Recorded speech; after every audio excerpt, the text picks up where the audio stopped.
Така, вие сте с епизод 2 на Ultimate Survival Sashwin Mountain. Дългоочаквания епизод.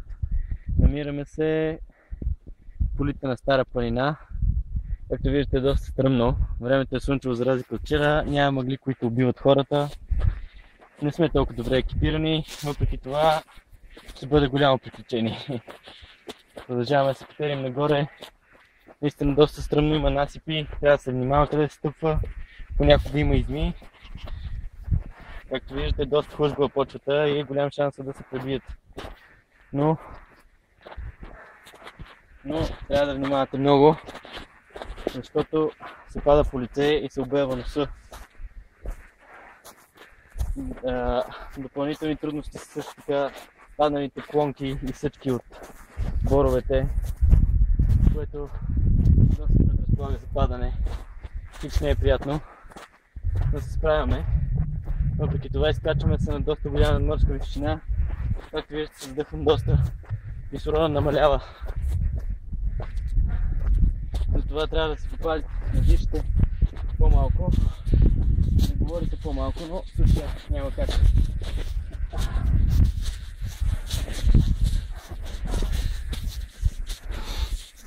Така, изкачваме се. Изкачваме се, виждате всички тази красота. За какво и да рече. Стара планина. Нещо уникално красиво. Уникално красиво, както може да видите. Заслужава си този преход. Баирите, всичко останало. Сега е есенния сезон, всичко е много красиво. Както виждате, всичко е жълто-зелено. Уникална красота.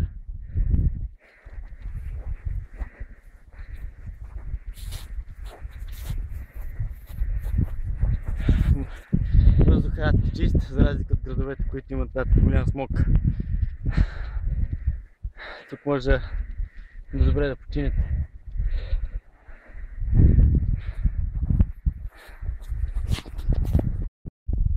Влизаме от горната част, пак надолу и се надяваме да намерим нещо за капване. Може би горски гъби или пък ягоди. Диви ягоди, но нищо не се знае.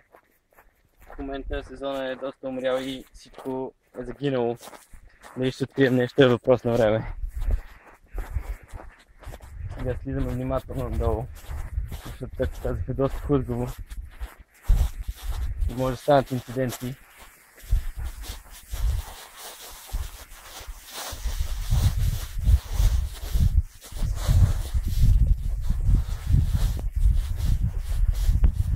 Доста опасно. Внимавайте. Температурата също е затруднен.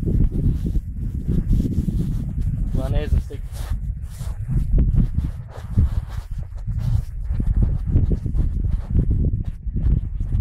Доста е стръмен наклона.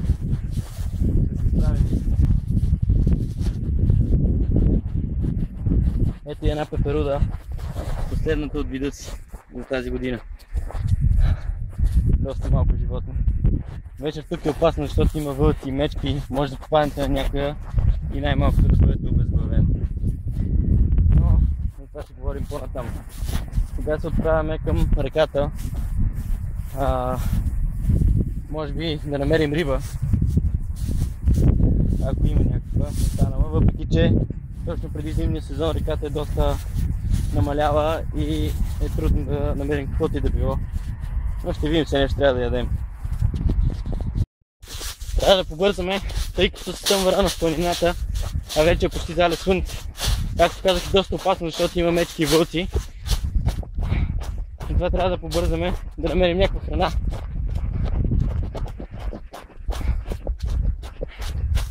Доста е изморително, няма начин да се стъмни и ще бъдем жертви на някой хищник. По-добре да побързаме сега.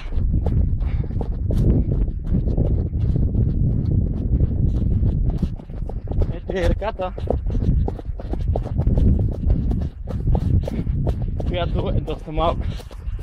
Трябва да намерим начин да пресечем от другата страна, без да не мокрим обувките, тъй като скоро слънцето ще залежи и ще измръзнем. Трябва да си предпазваме крайниците. Вечер става доста студено, температурните амплитуди са доста големи и мога да падам до минус градуси. За това трябва да намерим заобиколен път да пресечем реката.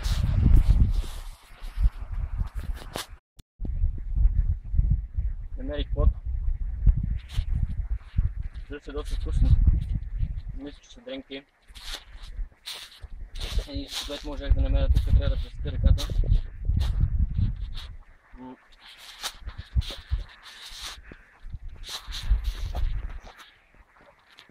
Защото в противен случай ще си намокря реката. Взехме от другата страна и сега продължаваме да търсим още плодове.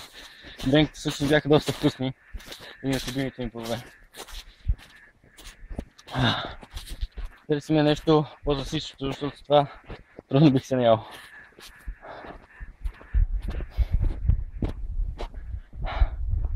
Ето сега, виждате, продължаваме по реката нагоре. Виждате отново красивия пейзаж. Доста е пусто. Ако тук нещо ви се случи, няма кой да ви помогне. Сега трябва да се оправяте сами.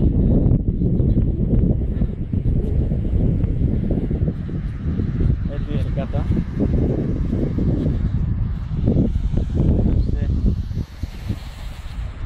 Доста красиво.